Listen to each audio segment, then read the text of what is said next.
Hey everybody, this is going to be your weekly NFL season Monday morning fireside chat recap, cup of coffee, talking about what happened over the weekend in the NFL. Be sure and leave your comments on what your takes were, your takeaways were in week one, and I'll respond to them here in the comment section. Top of the morning, cup of coffee, cheers. Let's get to it. A very head scratching and surprising weekend, as we all expected. I'll go through the numbers with you. I'll give you an update here yesterday on perception versus reality. And there are 425 guys in the Circa contest out here in Las Vegas, in the Survivor contest, that are pissed. They plunked down $1,000 for a winner take all Survivor contest, last man standing.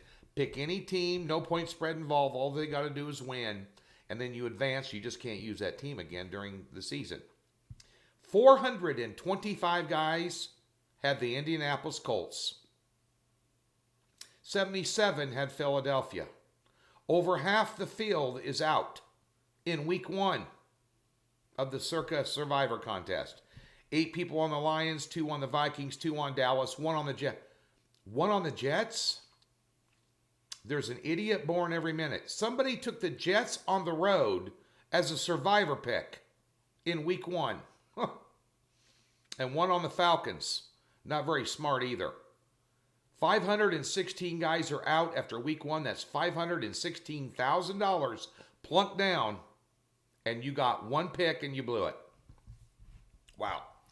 In the Circa Millions contest, I went 3-2. Yesterday. Disappointing. Didn't kill myself, but disappointing. And a disappointing Sunday for me personally. I got beat up on the first half line. Las Vegas laying 2.5. They go in up 2, 17-15. Painful. And gave it up late. Whew. Man. And I had Philadelphia in a teaser. How'd that work out? Blew a 17-point lead. But we're going to talk about the games. Let's get through it here. We'll go down game by game. And let's start out with... obviously, we talked about Thursday night already. Kansas City is going to be virtually unbeatable. If they get a running game going offensively, they're going to put up 30-plus a game, and you're going to have to score 35 a game. You're going to have to score 35 to beat them. Good luck. New England, 21-11 over Miami. Fitzmagic threw an interception late. So those who laid the number with New England threw an interception late in the end zone. Those who had New England and Cam Newton and the whole new offensive scheme, you were happy with the cover. Those of you that doubted New England, you were probably right. Putting up 21 points in Foxborough against Miami, that's it. But Cam Newton's running the football, and they're going to be hard to defend. It's going to take people a while. And they're on the road at Seattle for next Sunday night, so that's going to be an interesting game. But nonetheless, rang in the Cam Newton era. Okay. Las Vegas, Carolina. Las Vegas 34-30, high-scoring game. Las Vegas can put up some points as well. I thought Carr played halfway decent. They got a lot of weapons. They can move the ball. Their tight end's good. Carolina, Teddy Bridgewater. If you had Robertson on your fantasy team, you were happy with him at wide receiver. And, of course, McCaffrey's going to do what McCaffrey's going to do. Carolina's going to score points this year against anybody. They're a shell of their old defense. So they might be when 16 points over the total, they might be definitely an over team this year. You want to keep an eye on that. Aaron Rodgers sent a message to the entire NFL and anybody that watched the NFL yesterday, putting up 43 points against a very good Minnesota defense in a 9-point win. One of my contest picks. Should have had him as a premium pick. But nonetheless, sent a message there. Minnesota, they got some work to do. Your thoughts on that game, leave it in the comments section. Seattle all over Atlanta. A little bit of a surprise there. Atlanta ended up landing -1 as a closer, and they got beat by 13 points at home against Seattle, who racked up 38 points and a ton of yards. Carson and Wilson went off. I don't know what's going to happen to Atlanta this year. Work in progress. The biggest disappointment of the weekend, the second year in a row, week one, I drank the Kool-Aid on the Cleveland Browns. Now they're laying 6 against Cincinnati, by the way, on Thursday night. But that being said, Cleveland Browns 38-6, got shut out second, third, and fourth quarter. Extremely disappointing effort. They have a lot of talent and a new coach, new coaching staff. A fresh start did not help them. Granted, Baltimore is an extremely explosive team, good team on both sides of the ball, and a tough out for anyone, but laying 8 points week one in the NFL will drop down to 7, but anytime you see an 8-point spread, you always have to look at the dog. That's like laying 20 in college. But nonetheless, Cleveland, well, apparently they're still Cleveland. New York Jets, Buffalo, no surprise there. We have the Jets in a teaser. They managed to get that covered up for you yesterday as one of your free picks. Buffalo, Allen had a huge day, 371 total yards, over 300 throwing. Buffalo is going to be a tough out for anybody who plays them. Anybody. They're well coached and they've got a good team. Washington football team, 27-17. Philadelphia put up 17, got shut out in the second half. Bad call on my part. I had him in a teaser, and I had him as a contest pick at the Circa out here. I underestimated the injuries on the offensive line. They gave up 8 sacks. And Wentz gave the ball away, but he was under extreme pressure. And Rivera outcoached Peterson. And tip of the cap to Ron Rivera, who's fighting cancer, had a chemo treatment this week, coached on the sidelines. They had a good effort, especially in the second half. They outscored them 20-0. I don't know what to think about Philadelphia right now. The Detroit Lions, you saw it. Chicago Bears, I took them +3 in the contest. 27-23. Chicago Bears grabbed defeat from the jaws of victory, put up 21-0 fourth quarter. They scored 2 touchdowns in 1 minute and 4 seconds. Chicago's offense. Detroit continues to be Detroit.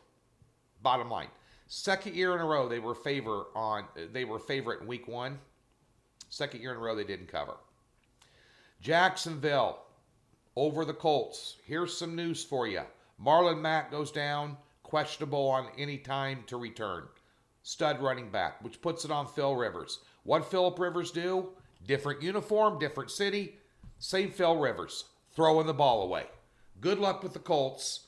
And there's 425 people in the Circa Millions contest that are pissed at him today. Minshew Magic, alive and well in Jacksonville.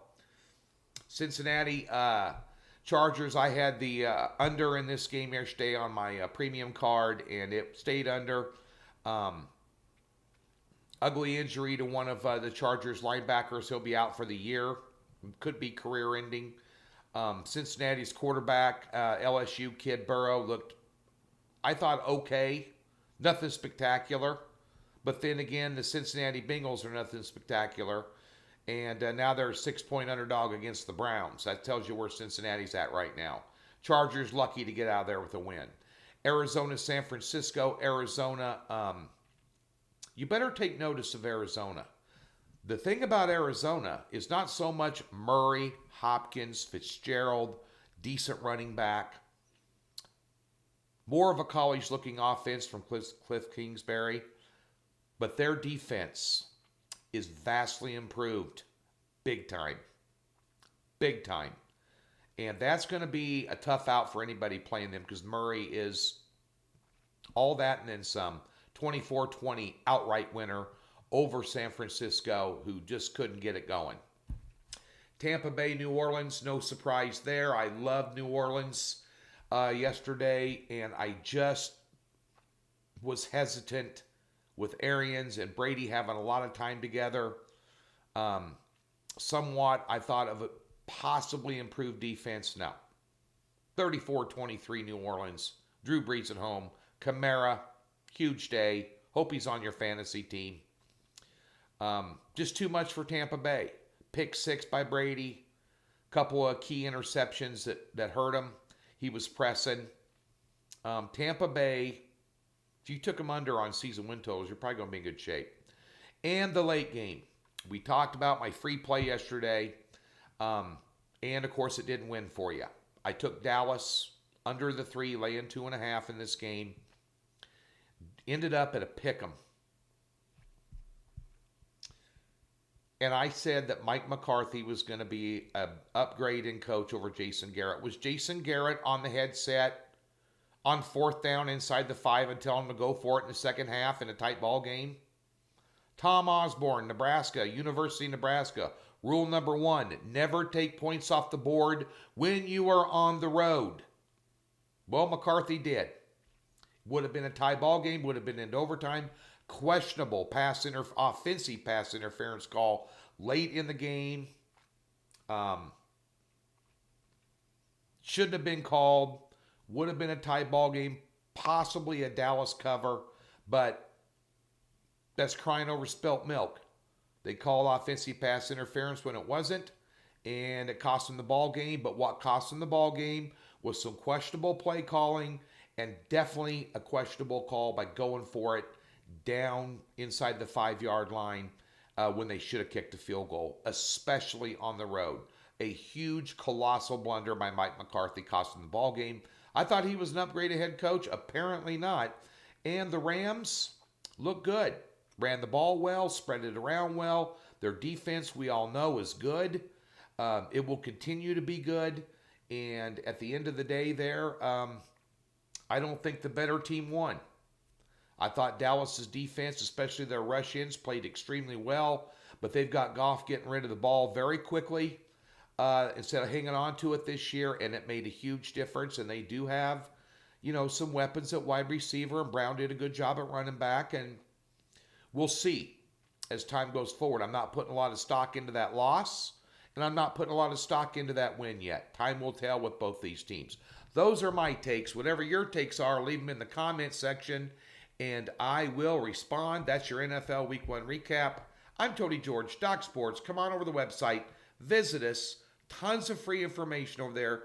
Give you a free $60 if you've never been a member.